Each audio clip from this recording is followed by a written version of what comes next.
आज जो हम स्टार्ट करने वाले हैं, सबसे पहले हम बात करने वाले हैं सप्लायर नेगोशिएशंस के ऊपर, है ना। We are going to talk about the negotiation and how we negotiate with the supplier. Supplier से कैसे नेगोशिएशन किया जाता है, प्रोसेस बाय प्रोसेस देखेंगे, ठीक है। सप्लायर नेगोशिएशन पे बात करेंगे सबसे पहले। उसके बाद एक हम देखेंगे कि परफॉर्मेंस कैसे देखी जाती है सप्लायर्स की परफॉर्मेंस इंडिकेटर्स बोल लो, सप्लायर की रेटिंग सिस्टम क्या होता है। एक सप्लायर को अगर आपको रेट करना हो तो कुछ पॉइंट्स होते हैं, जैसे कि क्वालिटी रेटिंग हो गई, कस्टमर रेटिंग हो गई, डिलीवरी रेटिंग हो गई। इसके कुछ फॉर्मूला भी है। आई विल टेल यू, आज मैं फॉर्मूला के साथ आपको थोड़ा एक्सप्लेन करूंगी कि कैसे देखा जाता है ना। तो this is all what we are going to learn in our today session, ठीक है। बात करें अब, स्टार्ट करें, ठीक है। अब बात करते हैं सबसे पहले नेगोशिएशन। तो हम इंडियन जो होते हैं, हम लोग बहुत अच्छे होते हैं नेगोशिएशन में, बहुत अच्छे होते हैं ना, होते हैं कि नहीं। नेगोशिएशन मतलब होता क्या है? तो नेगोशिएशन मतलब कि एक सिंपल स्ट्रेटेजिक डिस्कशन, एक ऐसा स्ट्रेटेजिक डिसीजन जहाँ पे दोनों पार्टीज अपने टर्म्स पे आना चाहती है, अपने टर्म को एक्सेप्ट करवाना चाहती है। यही होता है। अगर मैं प्रिंस से किसी चीज पे नेगोशिएट कर रही हूँ, है ना, कोई प्रोडक्ट है प्रिंस का, प्रिंस बेचता है, फिर क्या बैटरीज का बिजनेस है उसका, तो मैं अगर नेगोशिएट कर रही हूँ उससे, तो हम दोनों एक स्ट्रेटेजिक डिसीजन ले रहे हैं, एक स्ट्रेटेजिक डिस्कशन कर रहे हैं, जहाँ पे हम दोनों क्या ट्राई कर रहे हैं कि मेरा एक्सेप्ट हो, मेरे पॉइंट या मेरे जो मेरा तरीका है या जो है मेरा एक्सेप्ट, और प्रिंस चाह रहा है कि उसका एक्सेप्ट हो, टर्म्स एंड कंडीशंस, है ना। यही होता है नेगोशिएशन, है ना। कुछ खरीदने जाते हो तो सबसे ज्यादा हम किस चीज पे नेगोशिएट करते हैं? कौन सा ऐसा फैक्टर है जिसपे हम इंडियन सबसे ज्यादा नेगोशिएट करते हैं? प्राइस पे हम लोग सबसे ज्यादा नेगोशिएशन करते हैं, है ना। तो अब मुझे सोच के बताओ, सब लोग आप मैन्युफैक्चरर हो, अगेन वही क्राइटेरिया, वही माइंड में रखना है। सब लोग मैन्युफैक्चरर हो, कार बनाते हो, सीएट टायर आपका सप्लायर है, आपको व्हील्स भेजता है, टायर भेजता है ना। अब इस महीने सोचो आपको 10,000 क्वांटिटी की रिक्वायरमेंट है, 10,000 क्वांटिटी ऑफ व्हील और टायर, जो भी आप बोल लो। तो सबसे पहला ही काम किया जाता है मार्केट रिसर्च। अच्छा, आज आप लोगों को ना एक नया बाइक खरीदना है, आपको नया बाइक खरीदना है, सबसे पहले क्या करोगे? मार्केट रिसर्च करोगे। बाइक कौन सी बाइक है, अच्छा यही जो मॉडल, मुझे इस तरीके का मॉडल, बजाज वाला कितने में दे रहा है, टीवीएस वाला कितने में दे रहा है, होंडा वाला कितने में दे रहा है, यही करते हो कि नहीं, है ना। तो अब थोड़े पॉइंट्स को थोड़ा सा, अब मैं टॉपिक की तरफ आ रही हूँ, तो अब थोड़ा सुनो ध्यान से। जब भी सप्लायर से नेगोशिएशन किया जाता है, सबसे पहली स्टेज जो होती है वो है प्री नेगोशिएशन स्टेज बोला जाता है। प्री नेगोशिएशन, किसी से नेगोशिएट करने से पहले आप खुद को कैसे तैयार करते हैं? सबसे पहला काम होता है आपका हमेशा, you do the market research. आप मार्केट रिसर्च करते कि जो आपका प्रोडक्ट है या जो रॉ मटेरियल आप खरीदना चाह रहे हो, मार्केट में कैसा ट्रेंड है, कॉम्पिटिटर्स क्या प्राइस दे रहे हैं, सीएट कितने में दे रहा है ना, बाकी जो कंपनीज है वो कितने में दे रही है, और कौन से सप्लायर के ऑप्शन है आपके पास। सबसे पहले आप ये करते, ठीक है। अभी मैं किसकी बात कर रही हूँ, सुन लो। सबसे पहले मैं अभी प्री नेगोशिएशन स्टेज पे हूँ, मैं प्री नेगोशिएशन स्टेज पे हूँ, नेगोशिएशन से पहले वाला स्टेज, ठीक है। तो सबसे पहला काम मैंने किया, मार्केट का रिसर्च किया, क्या ट्रेंड चल रहा है मार्केट में, कौन से व्हील, ट्रेंड से क्या मतलब, कौन से व्हील यूज हो रहा है, कौन से व्हील चल रहा है मार्केट में, है ना, कौन सा टेक्नोलॉजी वाला व्हील चल रहा है। तो मैं मार्केट का पहले ट्रेंड देखूंगी ना कि लोग कौन से व्हील्स पसंद कर रहे हैं, कौन से टायर ज्यादा यूज में आ रहे हैं, कॉम्पिटिटर की प्राइसिंग चेक करूंगी, कौन कितने प्राइस पे देता है जो मुझे चाहिए वो, ठीक है। उसके बाद मैं करूंगी अंडरस्टैंड योर नीड, अपना नीड असेसमेंट होना चाहिए मुझे, मेरे को मेरी नीड तो पता हो। नीड पता होने से क्या मतलब, नीड पता होने से क्या मतलब, कंपनी का नीड क्या, कंपनी को अच्छे प्राइस का प्रोडक्ट चाहिए कि अच्छी क्वालिटी का प्रोडक्ट चाहिए, या मेरा मेन फोकस अभी ये है कि मुझे कल की कल डिलीवरी चाहिए, कि मेरा फोकस है कि मुझे बल्क में एक बड़ा वॉल्यूम का रिक्वायरमेंट है। तो मैं पहले अपना नीड एक्सेस करूं, I will understand my need. Bike ले रही हूँ तो मेरा नीड देखूंगी कि मैं पैसे देख रही हूँ क्या, कि महंगी बाइक नहीं लेना, या मैं देख रही हूँ मुझे प्रीमियम बाइक लेनी है ना, या मैं उसकी यूटिलिटी देख रही हूँ या उसकी क्वालिटी देख रही हूँ। तो आई विल एसेस माई क्या नीड, मेरी नीड क्या है। ठीक है, ये समझ में आ गया, मैं अपना नीड एक्सेस कर रही हूँ, देख रही हूँ। अब मैं सप्लायर का एनालिसिस करूँ। सप्लायर्स जितने भी अवेलेबल हैं, अभी नेगोशिएट नहीं किया है किसी से, अभी प्री नेगोशिएशन स्टेज चल रहा है। सप्लायर्स की फाइनेंशियल हेल्थ देखूंगी, कौन से सप्लायर का क्या फाइनेंशियल बैलेंस शीट, कौन सा सप्लायर हेल्दी स्टेट में है, बैंकरप्ट नहीं हो जाएगा, रेपुटेशन क्या है उसकी मार्केट में, प्रोडक्शन कैपेबिलिटीज, अभी जो बोला पॉइंट है ना, प्रोडक्शन की कैपेबिलिटी किसकी कितनी है। मुझे 10,000 क्वांटिटी तो चाहिए, पता चला प्रिंस बना ही नहीं पा रहा है। पास्ट परफॉर्मेंस कैसा है उसका, पास्ट में ऐसा तो नहीं कि जब भी उसको कोई बड़ा ऑर्डर आया है तो वो नहीं फुलफिल कर पाया है ना, ये देखना है। उसके बाद होता है गैदर डेटा, डेटा गैदर करना। डेटा गैदर कैसे करना, कुछ देखो, हर कोई भी सब्जेक्ट हो, चाहे सप्लाई चेन हो, चाहे कोई सा भी सब्जेक्ट हो, कुछ तो मेथड्स होती ना, जो फॉर्मूला मेथड यूज करके हम काम करते। यहाँ पे भी है, डेटा कैसे गैदर करोगे, हिस्टोरिकल परचेज ऑर्डर का डेटा देख के। एक होती है स्पीड एनालिसिस करके भी एक होता है ना, सप्लाई परफॉर्मेंस मैट्रिक्स होते हैं। सप्लाई के परफॉर्मेंस मैट्रिक्स अभी समझेंगे कैसे परफॉर्मेंस देखी जाती है सप्लाई के, तो कुछ मैट्रिक्स होते हैं, कुछ फॉर्मूला होते हैं कैलकुलेट करने के लिए। तो आप ऐसे डेटा से भी क्या करोगे, चेक करोगे, ठीक है, सप्लायर्स का डेटा कलेक्ट करके कि किस पॉइंट्स पे आप नेगोशिएट कर सकते हो किसी से। ठीक है, इतना समझ में आ गया। अभी आपने नेगोशिएट किया नहीं है, अभी यहाँ पे क्या हो रहा है, सिंपल प्री नेगोशिएशन आपका स्टेज है। ठीक है, अब आ गया जो अगला स्टेज जो आ गया, ठीक है, दैट इज बिल्डिंग रिलेशनशिप। अभी ओपन कम्युनिकेशन रखना है, establish an open and honest communication with the supplier. Clearly अपने एक्सपेक्टेशन बताना है कि आप कब नीड क्या है, आप क्या कॉस्ट कटिंग या कॉस्ट की तरफ देख रहे हैं, प्राइस की तरफ देख रहे हैं, या आप क्वालिटी के लिए कंसर्न्ड है, या आप टाइमली डिलीवरी के लिए कंसर्न्ड है।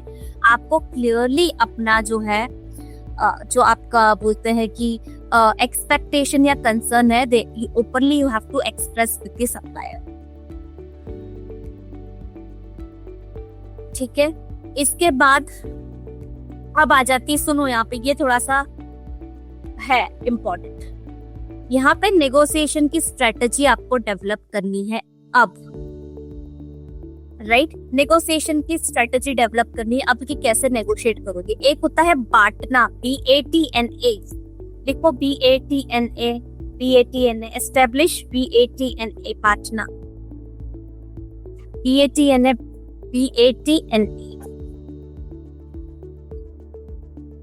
ठीक है, BATNA का फुल फॉर्म होता है best alternative to a negotiated agreement. लिखो, best alternative to a negotiated agreement. Best alternative to a negotiated agreement, BAT, partner strategy बोली जाती है इसको, है ना। तो बांटना मतलब ऐसे पॉइंट आइडेंटिफाई करो आप नेगोशिएशन करते समय, दैट यू फाइंड कि ये तो मेरे वॉक अवे पॉइंट है। वॉक अवे पॉइंट से मतलब क्या, कि at any condition you will not accept that.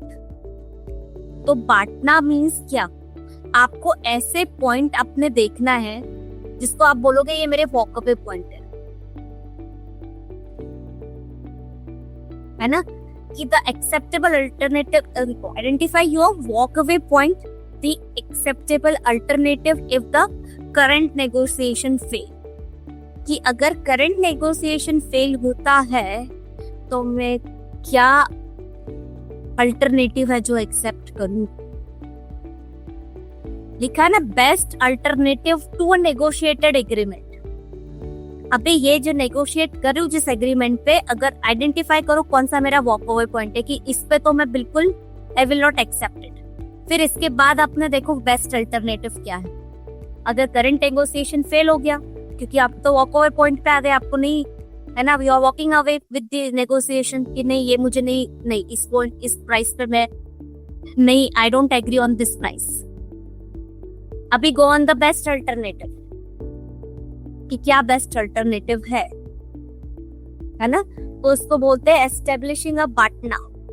अपना कंपनी का बाटना एस्टेब्लिश करो कि अगर कोई वॉक अवे पॉइंट आया किसी सप्लायर के साथ, जैसे कि मान लो मैं प्रिंस के साथ नेगोशिएशन में थी, I was in negotiation with the Prince, तो प्रिंस के साथ नेगोशिएशन में मैंने पहले से सोच रखा है मेरे बाटना पॉइंट क्या है या मेरे बाटना स्ट्रेटेजी क्या है।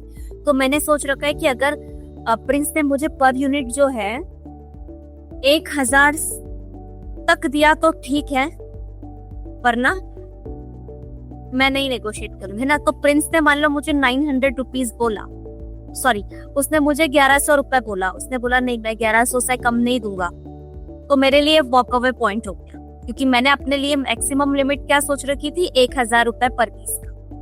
मैंने अपने लिए मैक्सिमम 1000 सोच रखा था, लेकिन अभी प्रिंस 1100 से नीचे नहीं आ रहा है, मेरे लिए वॉक अवे पॉइंट हो गया, है ना, क्योंकि मेरे लिए प्राइस सबसे इंपॉर्टेंट है। मैंने अपनी नीड आइडेंटिफाई करी थी, मेरे लिए प्राइसिंग सबसे प्राइमरी फैक्टर है, मुझे मालूम है नेगोशिएशन के प्राइसिंग सबसे इंपॉर्टेंट फैक्टर है। अब उसी पॉइंट पे मेरा नहीं बैठ रहा है प्रिंस के साथ, सिंपली मैं बेस्ट अल्टरनेटिव देखूंगी, मैं जाऊंगी निखिल के पास, ठीक है, ये आ गया। इसके बाद आपको कहने की बात यह कि आपको बेस्ट अल्टरनेटिव अपने लिए ढूंढ के रखने हैं अगर कोई वॉक अवे पॉइंट आता है। अपने लिए एक नेगोशिएशन की टीम डेवलप करो जो नेगोशिएशन में एक्सपर्ट होते हैं, लीगल टीम, टेक्निकल टीम से, है ना, लीगल टीम वाला ताकि लीगली सब काम हो, टेक्निकल टीम से जिसको इन सब की प्रोक्योरमेंट की टेक्निकलिटीज पता हो कि हाउ प्रोक्योरमेंट इज डन या how to maintain a good relationship with the supplier. एक टीम बनाओ, ठीक है। कंसेशन प्लानिंग भी कर सकते हो आप यहाँ पे, potential concession you are willing to make and condition under which you will make that, है ना, कि अगर कंसेशन की बात आती है तो कितना कर सकते हो ये आपको क्लियरली रखना है पॉइंट, अगर क्लियरली सोच के रखना है, ठीक है। देन एक्टिव लिसनिंग, ठीक है, सप्लायर के पॉइंट ऑफ व्यू से उसके कंसर्न क्या है उसको एक्टिवली सुनो, अगर कोई क्वेश्चन आ रहे हैं सप्लायर के एंड से तो ऑब्वियसली उसको समझो, ठीक है।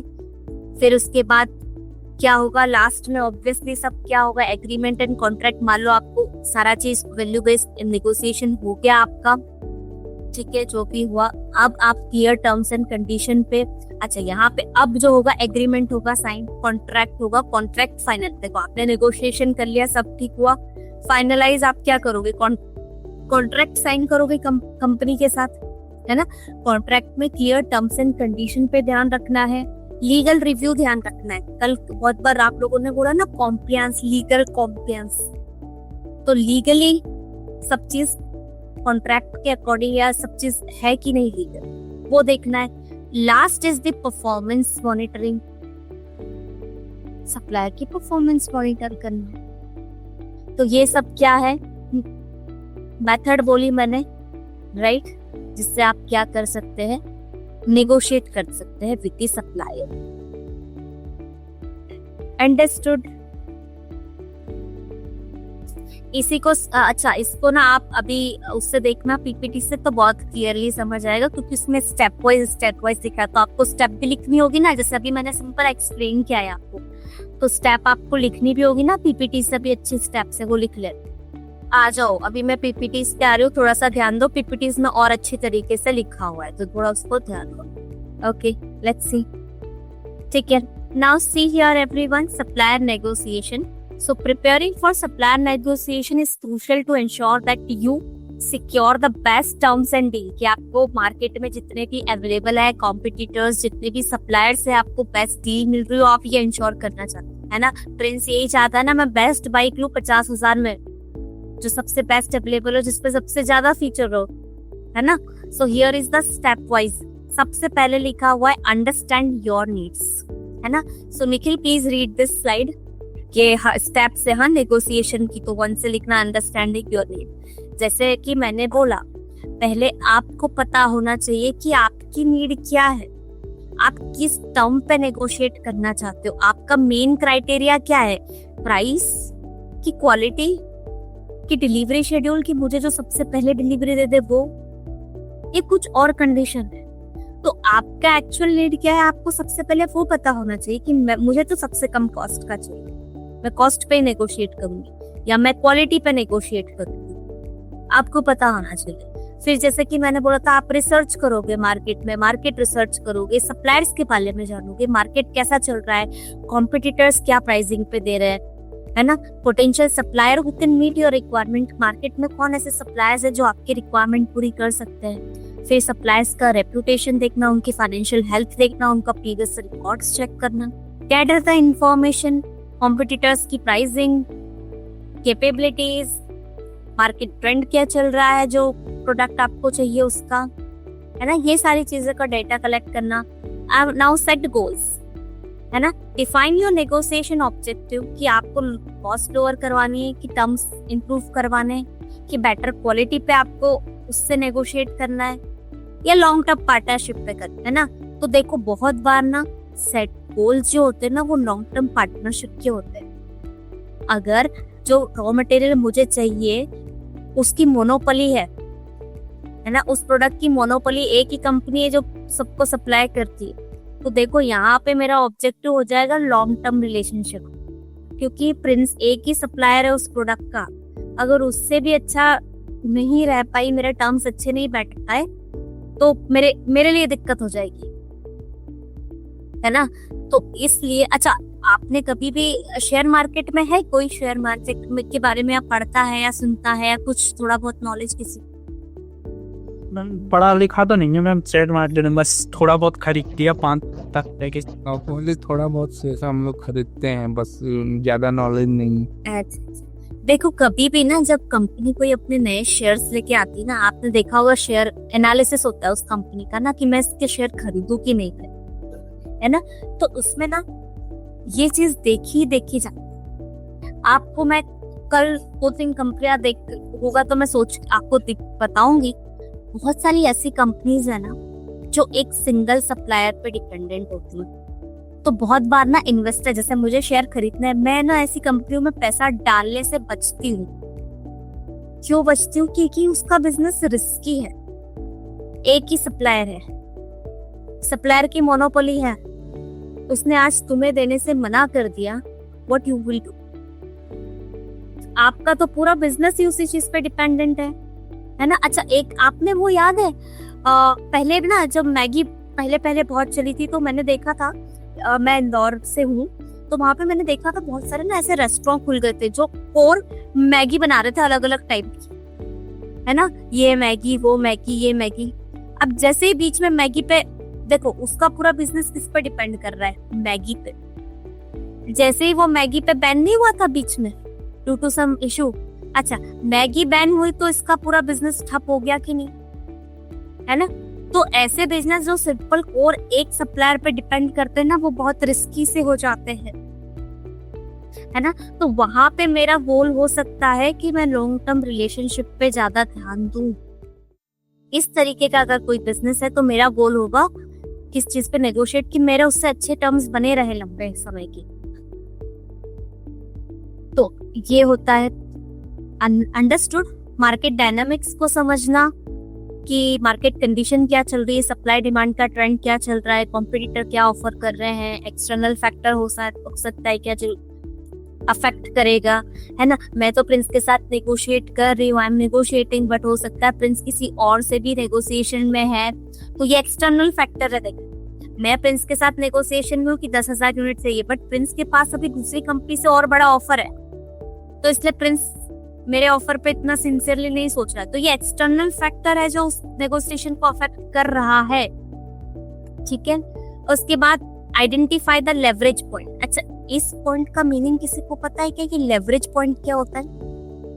तो लेवरेज पॉइंट ऐसे पॉइंट को बोला जाता है, राइट, ऐसे पॉइंट को बोला था जहां पे एक स्मॉल राइट चेंज, एक छोटा अगर चेंज करोगे तो आपके पूरे सिस्टम पे अगर बड़ा असर उसका पड़ता है तो उसको बोला जाता है लेवरेज पॉइंट, है ना। अगर एक small change, leverage point is a place in a system structure where a solution element can be applied। मतलब यहाँ पे थोड़ा सिंपल लैंग्वेज में समझो, थोड़ा टफ हो जाएगा वरना आप लोगों के लिए।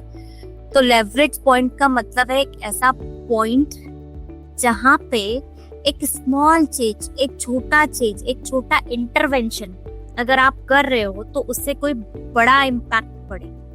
तो आपको ये भी देखना है कि कहीं ऐसा तो नहीं कि मेरा एक स्मॉल लेवरेज पॉइंट, आप ये सोच सकते हो कि मेरा एक जो थोड़ा सा इस कारण से थोड़ा सा मेरा मनी जो कांस्टेंट है, जो मैं मनी का 1000 मैक्सिमम लेके चली हूँ, उससे मेरा क्वालिटी पे बहुत बड़ा इम्पैक्ट आ रहा है। तुम लेवरेज पॉइंट को भी सोच के चलो कि कोई छोटा सा ऐसा चीज है क्या जो आपके नेगोशिएशन में जो एक बड़ा इम्पैक्ट ला रहा है आपकी नेगोशिएशन के टर्म्स पे। क्योंकि प्रांजल तो अड़ा हुआ है कि 1000 मेरा मैक्सिमम यूनिट है, मैक्सिमम मैं 1000 ही प्रोवाइड कर सकता हूँ, लेकिन प्रिंस जो अच्छा सप्लायर है वो 1100 पे अड़ा हुआ है। तो एक स्मॉल प्राइस का देखो, एक 100 रुपए के लिए क्या एक बड़ा आपके पास क्वालिटी का इम्पैक्ट आ रहा है, तो क्या आप उसको बियर कर सकते हो क्या? एक 100 रुपए के लिए किसी और सप्लायर के पास जाएगा, वो अच्छी क्वालिटी नहीं दे रहा है इतनी, तो आपको अपने लेवरेज पॉइंट भी देखने हैं, ठीक है। वो आ गया समझ में। लेवरेज पॉइंट मतलब एक ऐसा पॉइंट जहाँ पे एक स्मॉल चेंज, है ना, a small change can bring a big impact on your system. एक छोटे से चीज से आपको बड़ा इम्पैक्ट आ रहा है आपकी नेगोशिएशन टर्म्स पे, तो वो भी ध्यान में रख के चलो। क्या आ गया हमारा एस्टेब्लिश पार्टनर। अब पार्टनर एस्टेब्लिश करो, determine your best alternative to a negotiated agreement, कि अगर इसके साथ एग्रीमेंट नहीं होता है, ये मेरा वॉक अवे पॉइंट है, नहीं होता है तो मैं क्या करूंगा, मेरे बेस्ट पॉसिबल जो है अल्टरनेटिव क्या है ना। ये लिखा है देखो, the course of action you will take if negotiation fail. Negotiation fail होता है तो क्या करोगे? This gives you confidence and clarity during the negotiation, है ना। आपको आपका एक्सट्रीम पॉइंट पता होगा, बस इसके ऊपर अभी नहीं, मुझे दूसरे सप्लायर के पास, ठीक है। Develop a negotiation strategy based on your goal, leverage points, partner. Develop a negotiation strategy, outline your approach, tactics and desired outcome, ठीक है। Anticipate objections and response, predict potential objections from the supplier and prepare counter arguments और responses to address them effectively, है ना। देखो, objections मतलब supplier बहुत सारे if, but, why, how आपसे पूछे, उसको बहुत सारे ऑब्जेक्शंस होंगे, व्हाई दिस, हाउ दिस, है वो, तो you should be ready to counter those answers, है ना। आपको रिस्पॉन्स आपके रेडी होने चाहिए कि अगर सप्लायर ऐसा पूछता है कि ये वो, तो आपको क्या रिस्पॉन्स देना है, करना है, ठीक है। उसके बाद बिल्ड रेपो। रेपो बिल्ड करना, अपना पॉजिटिव इम्पैक्ट सामने वाले पे या उसके साथ पॉजिटिव रिलेशनशिप बना के रखना। Building a rapport can help to create a collaborative environment. अच्छे से, अच्छा मेरी आपके साथ रेपो है, इसका मतलब कि हम और आप लोग एक अच्छे टर्म्स पे हैं। टर्म्स पे मतलब हम एक कोलैबोरेटिव एनवायरनमेंट बना हुआ है ना। आप जो मैं बोल रही हूँ वो आप कर रहे हो, आप कुछ पूछ रहे हो तो मैं बता रही हूँ, तो एक कोलैबोरेटिव एनवायरनमेंट बना हुआ है। इसी को बोलते हैं रेपो बिल्डिंग, क्योंकि मेरी आपसे रेपो अच्छी है ना। आप ये समझते हो कि हाँ अंकिता मैम के साथ हम कुछ भी बोल सकते हैं या पूछ सकते हैं, तो रेपो है, ठीक है। फिर लास्ट में रेपो बिल्ड करने के बाद प्रैक्टिस एक्टिव लिसनिंग। जैसे मैंने बोला था, ऑब्वियसली सप्लायर की भी तो सुनोगे ना, अपनी तो नहीं बताओगे मेरे ये टर्म्स है, मेरी ये कंडीशन है, मेरा ये है, ऐसे तो करोगे नहीं। तो आप सप्लायर के कंसर्न्स भी सुनो, उसकी प्रायोरिटी भी देखो, ठीक है। Active listening, actively listen to the आपका सप्लायर को भी सुनो, उसके भी टर्म्स कंडीशन होंगी, उसके भी कुछ ऑब्जेक्टिव होंगे, उसके भी कोई प्रायोरिटी होगी, you have to listen to them ताकि दोनों के लिए फायदेमंद हो। ठीक है। उसके बाद स्टे फ्लेक्सिबल, है ना, be prepared to adopt your negotiation strategy based on new information development during the negotiation process. तो स्टे फ्लेक्सिबल, है ना, कुछ नया अगर पता चलता है, कुछ इन्फॉर्मेशन होगा तो ऐसे नहीं कि प्रिंस तो बिल्कुल माइंड बना के दिया, नहीं 1000 रुपए तो मतलब 1000 रुपए। लेकिन अगर सामने वाला बोल रहा है कि ये नया टेक्नोलॉजी है, ये चल रहा है, हम इसको टालेंगे तो 100 रुपए ज्यादा आएंगे, तो आपको you should be stay flexible होना चाहिए कि हाँ, ऐसे नहीं माइंड बना के गए हो। ठीक है। डॉक्यूमेंट एग्रीमेंट, उसके बाद सिंपल कॉन्ट्रैक्ट बनाना है, अपना एग्रीमेंट बनवाना है कि records of all the discussion, proposal and agreement reached during the negotiation to avoid any kind of a misunderstanding। अपने कॉन्ट्रैक्ट में सारी चीजें लिखो, क्या टर्म्स कंडीशन साइन हुई है, क्या क्वालिटी मांगी है आपने, कितने प्राइस पे हुआ है, कब डिलीवरी करनी, एवरीथिंग ये सब कर दिया, कॉन्ट्रैक्ट बना दिया। लीगल रिव्यू देख लियो पूरा, ये रिव्यू मतलब लीगली सब चीज सही है कि नहीं। पता चला अमन तो खुद ही लाइसेंस्ड नहीं है, अमन के पास लाइसेंस ही नहीं है, उस सप्लायर को आपने कॉन्ट्रैक्ट दे दिया। ठीक है। लास्ट में आपको जो है परफॉर्मेंस मॉनिटर करनी है, review the outcome, identify lesson learns and assess the area of the improvement. तो ये पूरा नेगोशिएशन की प्रोसेस हो गई। फेवरेबल आउटकम आएंगे। हाँ बोलो। यस मैम, आपने बताया था ये प्री स्टेज है, ठीक है, इसके बाद भी, इसके अलावा भी कोई स्टेज है क्या मैडम? हाँ देखो, अगर वो स्टेज वाला थोड़ा बता, देखो वो देखने के नजरिए अलग अलग है, ये सिंपल एक के बाद एक स्टेप है, वो उस हिसाब से भी बता देती हूँ, अगर वो लिखना है तो वो भी नहीं मैम, ये अभी खत्म हो गया मैडम, ये पूरा टॉपिक थे ये नेगोशिएशन पूरा। वाला। हाँ ये पूरा खत्म। हाँ मैम, तो मैडम हम यूँ पूछ रहे थे कि रिक्वेस्ट फॉर कोटेशन के अंदर सप्लायर अपने प्राइस को कोड भेजता है और बायर उस कोटेशन पर नेगोशिएशन करके बेस्ट डील फाइनलाइज कर सकता है। अभी ये इनसे डील होगी मैडम, ये नेगोशिएशन की जो पॉइंट अपन ने बनाए ये उसी समय होगी जब रिक्वेस्ट फॉर कोटेशन आएगा, रिक्वेस्ट कोटेशन के समय है। ऑब्वियसली आप रिक्वेस्ट फॉर कोटेशन भेजेंगे, है ना, सप्लायर आपको कोटेशन देगा, ऑब्वियसली अब आप नेगोशिएट करोगे, ऑब्वियसली, है ना। तो अब आपका मोटिव चाहे प्राइस हो, क्वालिटी हो, जो भी है, ऑब्वियसली अब आप नेगोशिएशन चालू करें। जी मैम। ठीक है, अंडरस्टूड। यस, है ना। तो अगर यहाँ तक देखो जाए तो यहाँ तक अगर आप देखोगे, अगर प्रांजल आप कुछ क्वेश्चन पूछ रहे हो तो लेवरेज पॉइंट तक आइडेंटिफाई करने तक आपका जो है, देखो यहाँ तक तो प्री नेगोशिएशन ही है ना, अभी तक आप खुद में ही सोच रहे हो। अभी तो ये देखो पीछे अपनी जरूरत क्या है, आप खुद से रिसर्च किया, सप्लायर अच्छे कौन से, इन्फॉर्मेशन गैदर, अपने गोल सेट किए कि प्राइस पे काम देखना है, कि मार्केट डायनामिक्स देखे, अपने लेवरेज पॉइंट देखे। तो यहाँ तक का प्री नेगोशिएशन है स्टेज, है ना, यहाँ तक की प्री नेगोशिएशन। अभी यहाँ पे नेगोशिएशन स्ट्रेटेजी वाली स्टेज आ गई, नेगोशिएशन स्ट्रेटेजी डेवलपमेंट वाली पार्टनर आपने देखा। ठीक है, तो यहाँ तक की प्री नेगोशिएशन है। All clear to everyone. अब आपको कोई भेज देगा, सप्लायर से नेगोशिएट करने चले जाओगे? हाँ मैम। तो प्रिंस का बहुत मन था परचेज डिपार्टमेंट में जाने का। Prince, yes ma'am. है ना, परचेजिंग डिपार्टमेंट में मन है ना जाने का? Yes ma'am. अभी नेगोशिएट कर लोगे?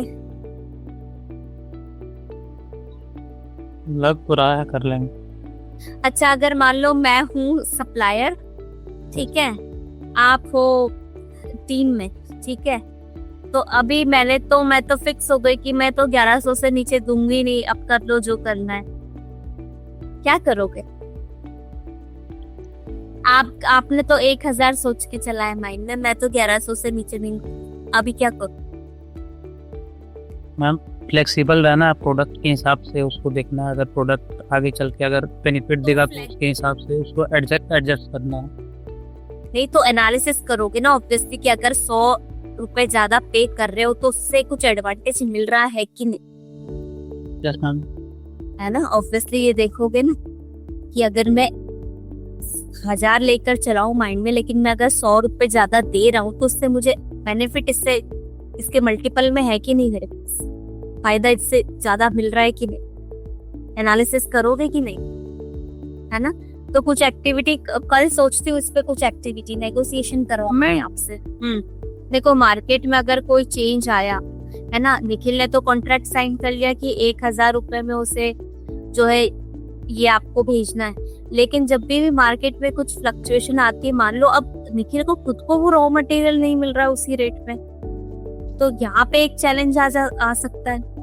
ठीक है, बहुत बार दोनों के लिए विन विन सिचुएशन नहीं हो पाती, है ना।